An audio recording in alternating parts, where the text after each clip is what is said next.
Le 15 avril 2019, je pense que oui, je peux pas l'oublier cette date, ouais, c'est le jour de l'incendie. Pour un charpentier, c'est un peu un film d'horreur. L'émotion était palpable, mesurable, sans être à Paris, en fait, chacun devant sa télé. Enfin, on se souvient tous de là où on était à ce moment-là. C'est ma mère qui m'a envoyé un message. Ça a bien secoué le pays quand même, le pays et le monde. C'est assez douloureux, quoi. T'as l'impression d'une partie de l'âme du pays part un peu en fumée. Non. Arrivé ici à l'entreprise, chacun avec des émotions. Alors Notre-Dame, est-ce que ça va être refait la même chose? Enfin, plein de questions se sont posées.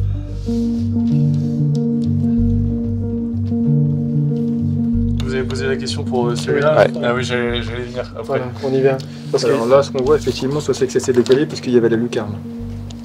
Bon, peut-être qu'on l'a décalé un petit peu trop haut, mais nous, ce qu'on soupçonne effectivement, c'est que Viollet-le-Duc en fait a un petit peu chahuté les charpentes pour faire passer cette lucarne. D'accord. La perte de la charpente, comme la perte de la flèche, ça a été quelque chose qui a marqué les esprits. Cette charpente fascine parce qu'en fait, c'est une des premières construites de ce style-là, on va dire, avec cette technique-là.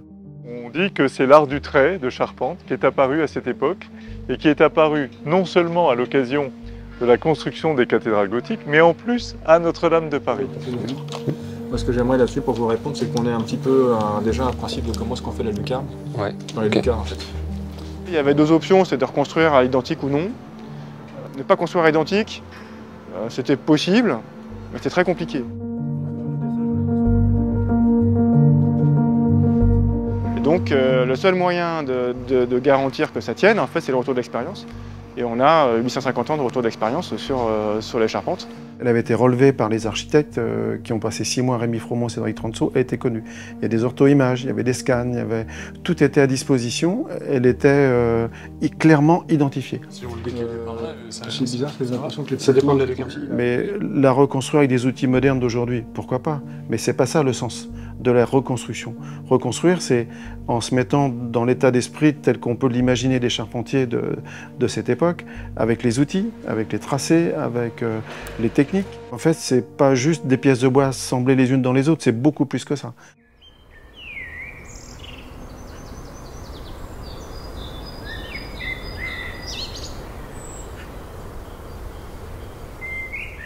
Le 7 novembre 2022, en forêt de Bercé.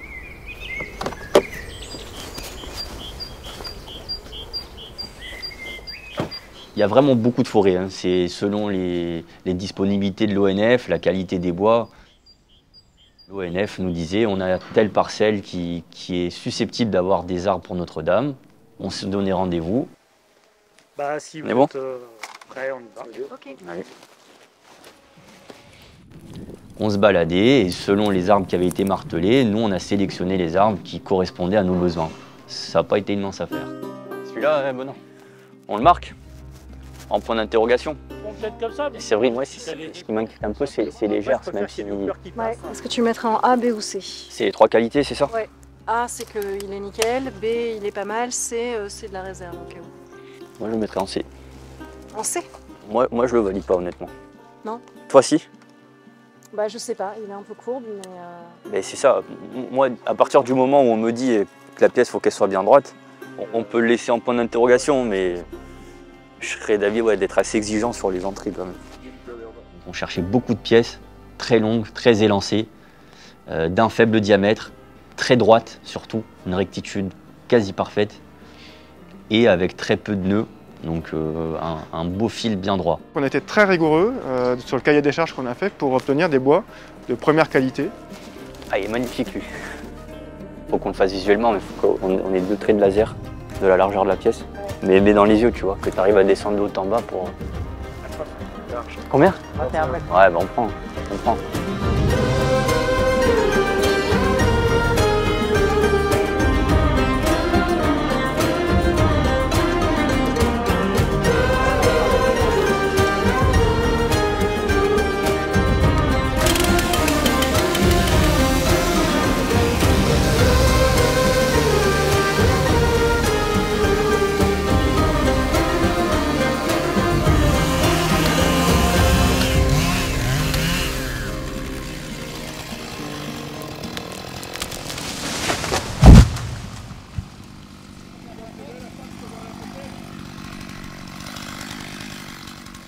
techniquement, la charpente avait été conçue pour être taillée, équarrie avec du bois vert et taillée directement à la suite et mise en œuvre directement à la suite. Il y a quelques mois entre l'abattage en forêt et la mise en œuvre sur le chantier. Ça, c'est sûr et c'est démontré archéologiquement. Il ne faut pas des bois vrillés, il faut des bois droits qui vont sécher tranquillement sur eux-mêmes.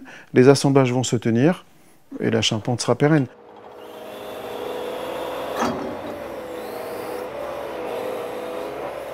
Les arbres arrivent en atelier, donc il faut les transformer, c'est-à-dire passer d'un arbre coupé, ce qu'on appelle une grume, en section de charpente. Donc la technique, c'est de passer d'un bois rond à un bois carré ou un bois rectangulaire. Donc à cette époque médiévale, ce travail était fait à la hache et à la deloire, parce qu'il y avait quelques scies, mais pas des scies suffisantes, et en technique pour déligner un arbre et le recouper sur sa longueur. Dans les pièces écrites des marchés, on est allé jusqu'à décrire les outils dont on avait besoin pour pouvoir restaurer la cathédrale et avoir les mêmes traces d'outils que ce qu'on avait sur les ouvrages avant l'incendie.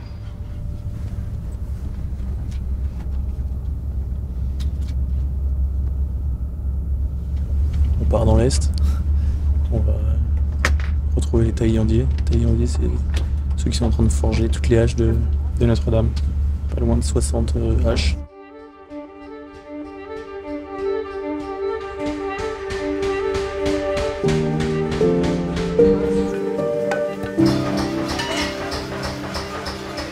On a fait appel à nous parce qu'il fallait refaire la charpente à la main et on est spécialisé dans la fabrication d'outils de taille à la main, comme les haches. Une hache comme ça, il faut plus d'une dizaine d'heures. On va compter entre 10 et 15 heures de travail.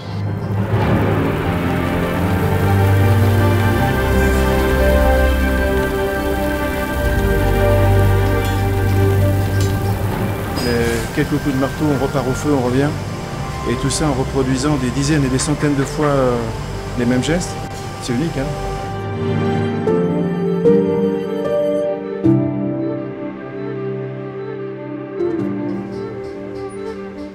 En faire une soixantaine, ça devient difficile. Pour avoir des pièces qui sont assez similaires les unes par rapport aux autres, là, il y a un vrai challenge. C'est un moment pour nous un peu privilégié que nous offre ce chantier de pouvoir aller voir la naissance des outils qui nous animeront pour la suite.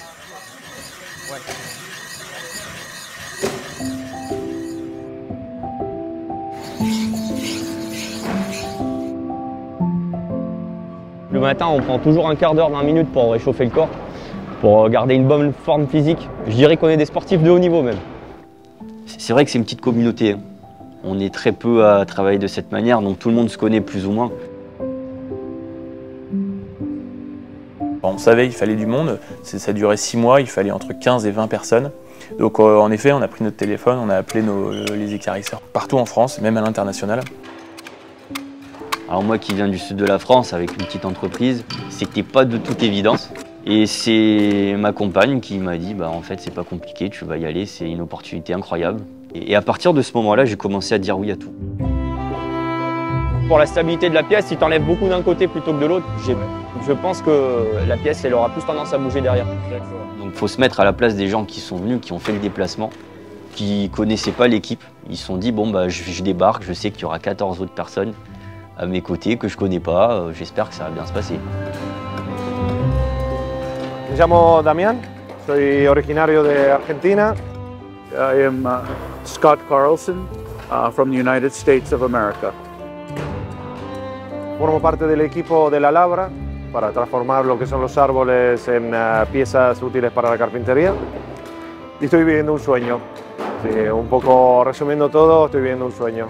For me personally, it is an opportunity to offer my hands and my work to God as an oblation. Very simply, that's why I'm here. On s'est tous plus ou moins jetés dans le vide, même si on savait qu'on allait exercer notre métier, on ne savait pas comment, ni...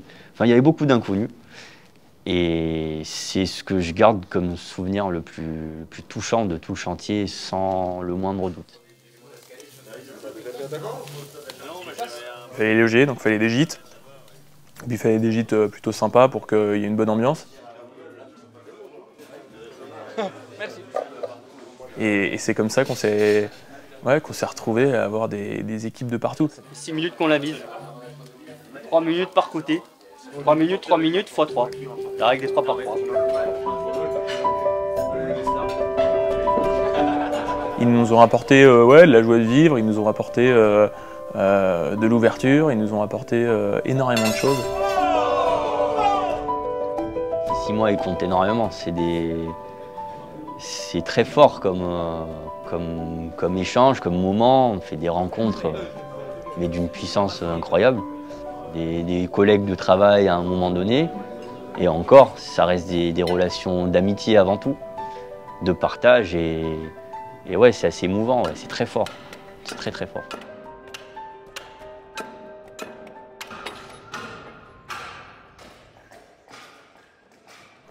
L'équarrissage à la hache, c'est ce qui caractérise les charpentes du Moyen-Âge, hein, du chœur et de la nef notamment.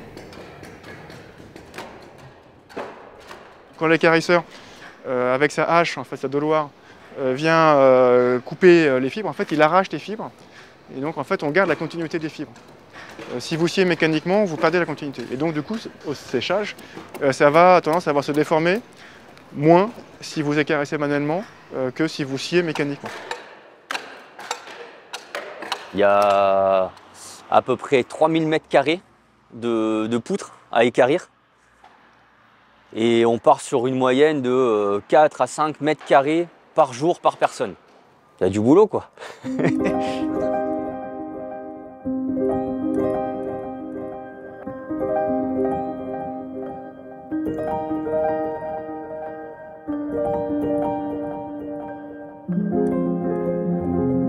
C'est un moment extrêmement émouvant pour l'entreprise, pour moi-même aussi, pour tout vous dire. C'est un moment qu'on a souhaité célébrer et je remercie le recteur de Notre-Dame, Monseigneur Ribado Dumas, de nous faire l'honneur de sa présence aujourd'hui. J'ai souhaité qu'on bénisse les grumes, tout simplement parce que ça se faisait à l'époque.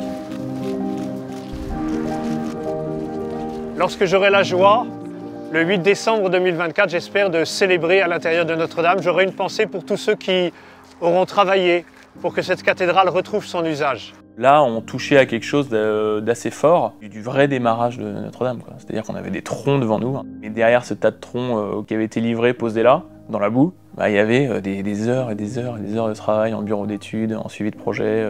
Et là, je me suis dit, on y est, quoi. Que Dieu vous bénisse, Mathéo, qu'il bénisse votre instrument de travail, qu'il vous donne d'être toujours au service des autres et de grandir dans votre joie de travailler. Donc ouais, j'étais ému. Et j'étais aussi ému, j'allais dire, de voir toutes les équipes de menuisiers et de charpentiers. Et on sentait quelque chose qui se passait, quoi. Alors je sais pas s'ils étaient fiers, touchés, émus, étonnés, mais en tout cas, il y avait quelque chose d'assez beau.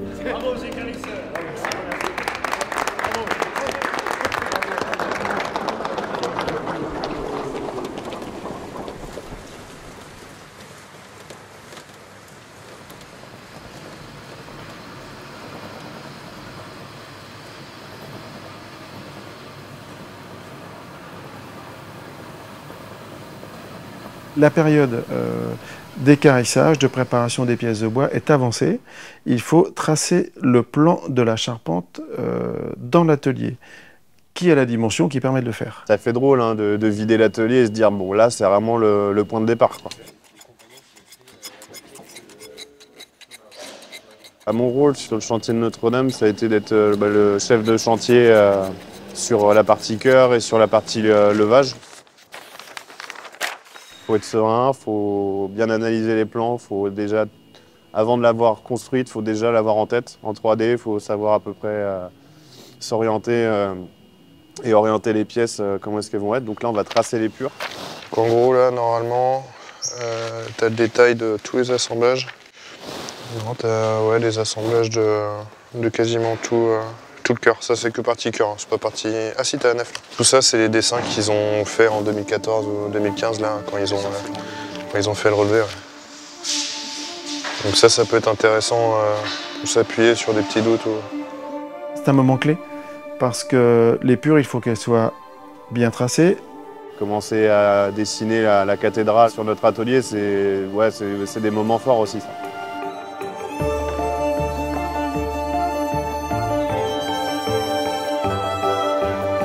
Donc là, c'est si on est collé, on est là. Je vais implanter mon embase dans l'atelier. Ça va se décaler un peu. Une fois que je vais commencer à tracer les premiers traits, il ne faudra pas que je me dise bon, en fait, ça passe pas, il faut que je la redécale. On tape qu'une fois et puis ça doit être bon.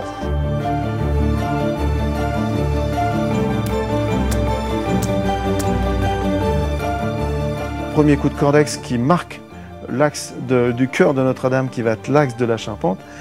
Je crois qu'on l'a photographié, je crois qu'on l'a bien en tête. Moi j'étais là ce jour-là et c'est un moment marquant. C'est à part, chaque chantier a son histoire, mais Notre-Dame encore plus. Depuis le dessus, en fait, on voit à l'échelle 1 le tracé de toute la charpente du cœur de Notre-Dame. Ouais, dans un atelier dans les Mauges, dans le Maine-et-Loire. Ouais. Cette abside, c'est vraiment une œuvre d'art. C'est un ensemble qui est juste dingue. Et en fait, de voir ça dessiné au sol, cette fameuse épure, par des gars qui ont à peine 30 ans. Un soir, je voyais la lumière, je crois que j'étais le dernier à l'atelier. Puis je croise Valentin à 19h30. Qu'est-ce que tu fais là? Il me dit, mais ouais, mais en fait, je réfléchis. J'essaie de réaliser ce que je suis en train de faire.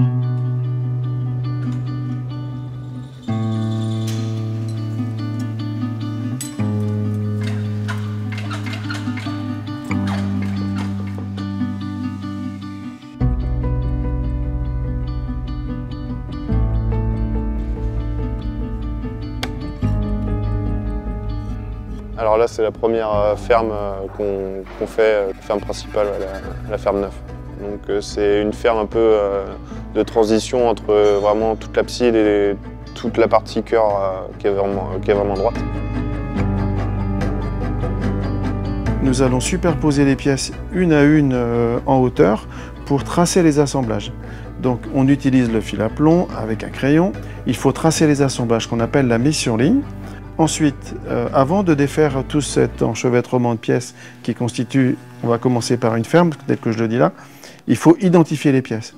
Il y a le contre-marque, il y a le franc, il y a la patte doigt, ce sont des mots poétiques du langage du charpentier, mais qui ont une signification.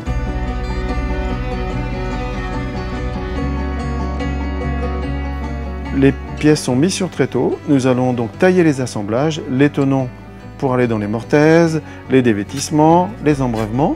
C'est un travail juste, il faut suivre le trait de crayon, pas l'enlever ou pas le laisser. Il faut travailler juste, c'est pas au millimètre ou au centimètre, on travaille juste, à la juste cote, au juste trait.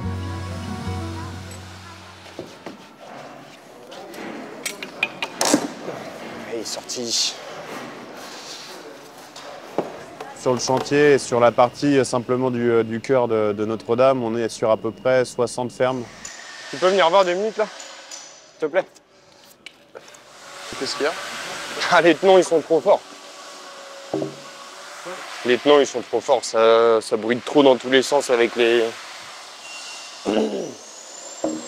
C'est le lignage qui est important. Là, faut que tu remontes là. C'est pas en bas hein, que ça doit être enlevé, ça est en haut. Faut que j'enlève en haut et du coup mon clou il va être trop fort. Ton lignage il est là. Donc faut que tu remontes de tes 5000 là. J'ai 5000. Déjà cale-le là.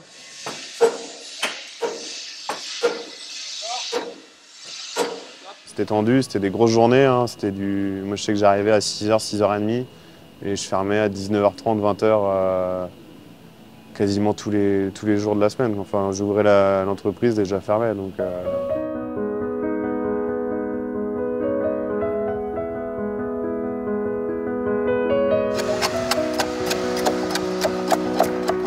On perce définitivement les chevilles, la ferme est terminée. Comme c'est du bois vert, on fait ensuite le montage à blanc. Bon, on essaye. Oh, bah tiens, premier coup. D'où l'intérêt d'avoir construit un grand bâtiment dans la cour de notre atelier.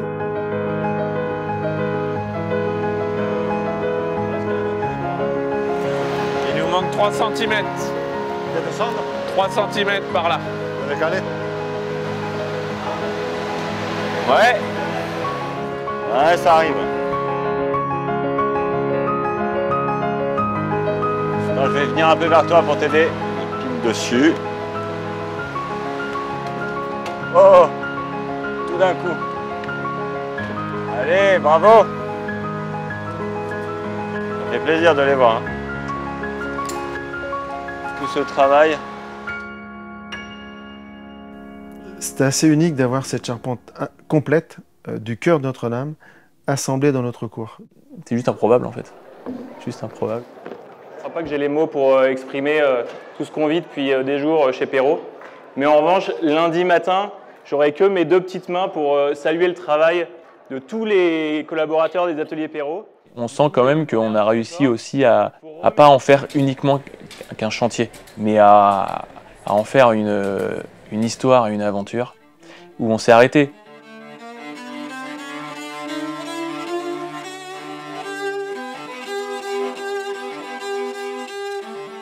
On ne peut pas juste travailler, parce que ouais, c'est exigeant, c'est compliqué, c'est des délais serrés.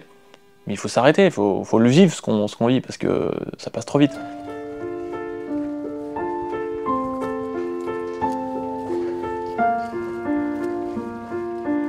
Ces journées portes ouvertes où tout le monde est passé ici, on n'était pas dans le chantier, on était pendant le week-end, détendu.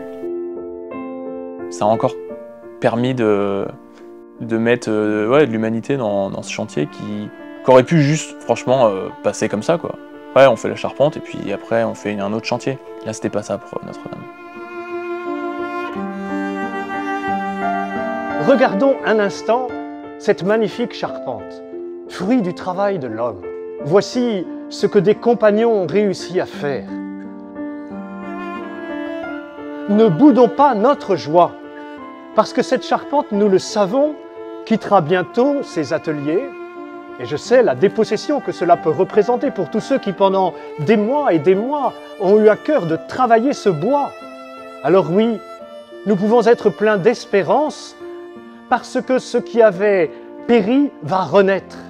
Et cela par le travail de l'homme.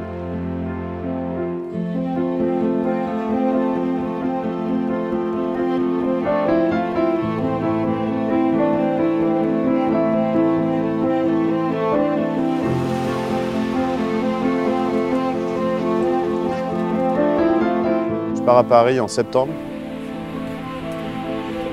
Donc c'est là où on commence à découvrir un petit peu l'organisation pour monter la nef et le chœur en même temps. Ah. On coupe tout ce qu'on avait vu en atelier où on était bien chez soi, bien organisé. Et là, c'est l'organisation parisienne avec 3 grues différentes. Vas-y, lève-le encore un peu. Pour pouvoir monter ces fermes là, ces fameuses fermes qui font entre parfois 1,5 tonne à 6 tonnes pour les plus grosses. Merci. Vous descendez les gars à faire un point. Déjà, tu mets une semaine pour te repérer, pour trouver de la base vie, les échafaudages, les vestiaires. Il y a plusieurs façons de monter, les escaliers, plusieurs lifts. Alors Ramazan, cette ferme-là, elle va aller contre la ferme 12 là. Ok, moule. Donc on assemblait nos fermes avec une petite grue et ensuite on les levait avec les grandes grues qui nous emmenaient sur la cathédrale. Stop, oriente à gauche. Moule un peu. Là où c'est précis et pointilleux, c'est l'assemblage avec l'existant. Donc entre la sablière et la maçonnerie. Les consoles et la maçonnerie. Stop. Vous êtes comment les gars? Les fermes qui viennent s'emboîter dans tout ça. Ça, c'est un travail très précis, avec pas mal d'enjeux.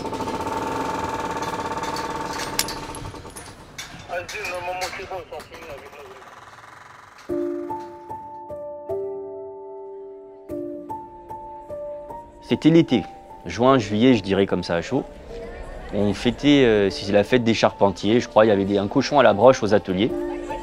Jean-Baptiste, il a fait un speech.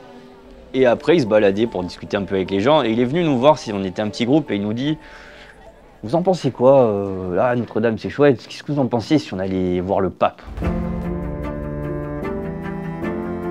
Je lui avais dit, bon, on ira donner une hache au pape. Ça a une signification, ça a un sens. Et j'avais écrit une première lettre, bon, il répondait pas. Deuxième lettre, il répondait pas. Puis après, j'avais appelé le nonce. En gros, c'est l'ambassadeur du Vatican à Paris. J'ai fait une lettre, ils m'ont répondu, c'est pas possible puisque vous êtes une entreprise et si on dit oui à vous. Mais j'ai rien lâché, je suis reparti vers Rome. Et petit à petit, je suis arrivé à celui qui gère l'emploi du temps du pape. Il a dit ok pour une brève entrevue avec le pape. Et une semaine avant, j'avais donc ce courrier, brève entrevue avec le pape, donc je savais qu'on allait pouvoir échanger quelques mots avec lui. incroyable, quoi. Il y a beaucoup de gens qui parlent. Enfin, c'est facile mais les gens qui font, il y en a un peu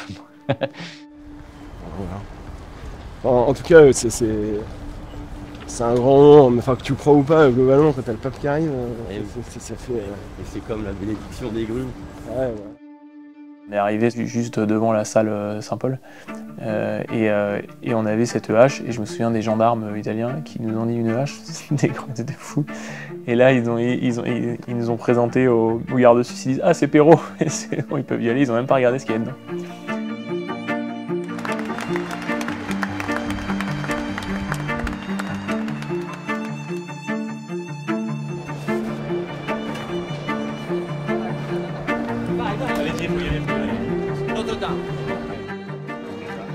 Ciao.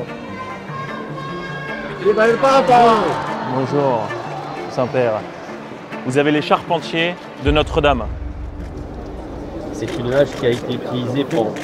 È un Santo Padre, una hache che è stata utilizzata per squadrare le travi di Notre-Dame dai carpentieri.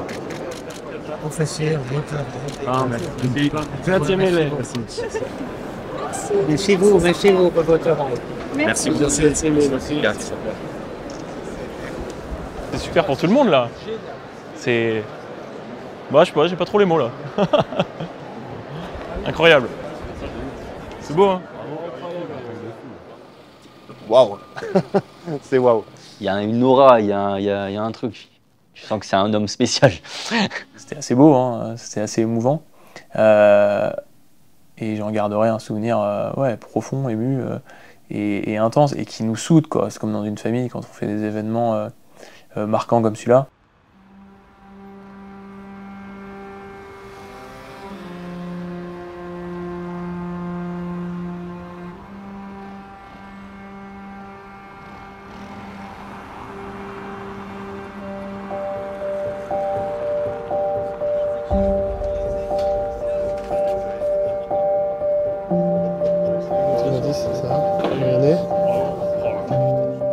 Début janvier, c'est la fin d'une histoire pour les charpentes médiévales Cœur et Nef.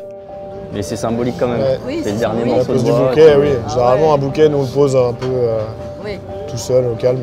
Cette journée, elle est un peu spéciale. Dernière cheville, le bouquet.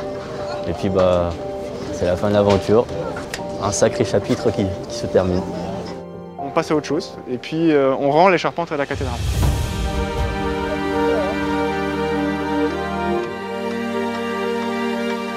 C'était un moment collectif très fort et qui, pour moi, représentait quelque chose d'intense en termes de lien de proximité et d'amitié.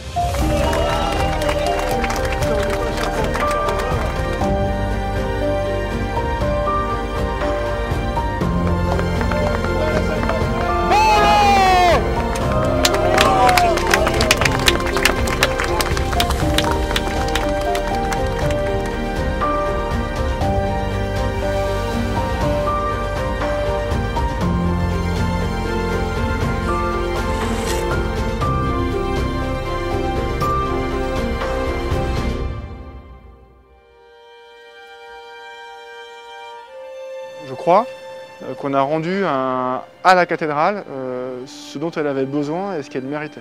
Voilà. Il y a de l'humain derrière et ça se sent tout de suite. Ces charpentes, en fait, elles sont belles parce qu'elles sont humaines.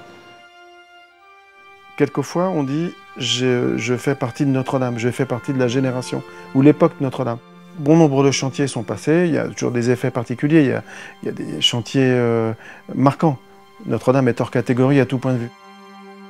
Ça a donné de l'humanité et ça nous a franchement rassemblés autour de cette aventure unique. Ils sont très collectifs, ils forment vraiment équipe. Il y a une force dans les liens qui les unissent. Je suis hyper fier d'être un bâtisseur de cathédrale et d'avoir bossé avec des bâtisseurs de cathédrale, même des bâtisseurs tout court. Hein. C'est une équipe qui s'est composée à fur et à mesure et c'est une équipe assez spéciale qui a fait un super travail et que j'ai eu la chance de rencontrer.